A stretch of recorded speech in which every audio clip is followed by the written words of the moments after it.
കഴിഞ്ഞ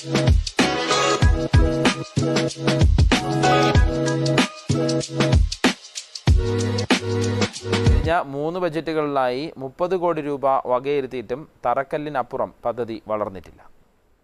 മലബാറിലെയും മധ്യകേരളത്തിലെയും രോഗികളുടെ ഏറെക്കാലമായുള്ള ആവശ്യമായ കൊച്ചി ക്യാൻസർ സെന്ററിനായി 2013-14 ബജറ്റിൽ വകയിരുത്തിയത് 5 കോടി രൂപയാണ്.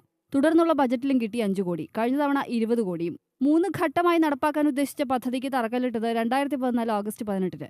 2 കൊല്ലത്തിനകം പദ്ധതി പൂർത്തിയാക്കുമെന്നായിരുന്നു അന്നത്തെ മുഖ്യമന്ത്രി ഉമ്മൻചാണ്ടി ഉദ്ഘാടന ദിവസം പ്രഖ്യാപിച്ചത്. എന്നാൽ തറക്കല്ലിനപ്പുറം പദ്ധതി മുന്നോട്ടു പോയിട്ടില്ല.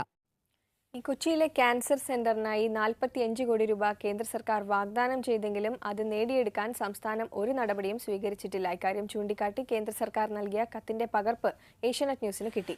കേന്ദ്രം വാഗ്ദാനം ചെയ്ത 45 കോടി രൂപ കിട്ടിയിരുന്നെങ്കിൽ ഇപ്പോൾ തറക്കല്ലിൽ ഒതുങ്ങിയിരിക്കുന്ന സെന്ററിന്റെ പണി തുടങ്ങിവെക്കാനെങ്കിലും കഴിയും.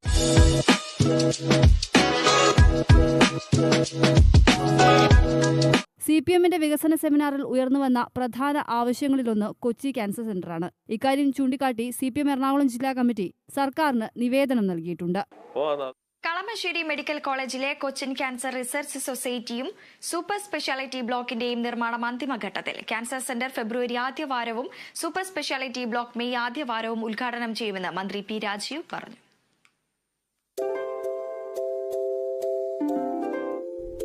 6.4 ലക്ഷം ചതുരശ്ര അടി വിസ്തീർണം, 360 കിടക്കകൾ, പരിശോധനയ്ക്ക് അത്യാധുനിക സംവിധാനങ്ങൾ, ആകെ 12 ഓപ്പറേഷൻ തിയേറ്ററുകൾ. ഇതിലൊരെണ്ണം ഭാവിയിൽ റോബോട്ടിക് ശസ്ത്രക്രിയയുടെ സാധ്യത ഉറപ്പുവരുത്തുന്നത്. കേരളത്തിൽ ആദ്യമായി പ്രോട്ടോൺ തെറാപ്പി എന്ന നൂതന സംവിധാനത്തിനു കൂടിയുള്ള സാധ്യതകൾ ഉൾപ്പെടുത്തിയ മാസ്റ്റർ പ്ലാൻ. അതെ, കേരളത്തിന്റെ അഭിമാന പദ്ധതി എന്ന് വിശേഷിപ്പിച്ച കൊച്ചിൻ ക്യാൻസർ റിസർച്ച് സെന്ററിന്റെ നിർമ്മാണം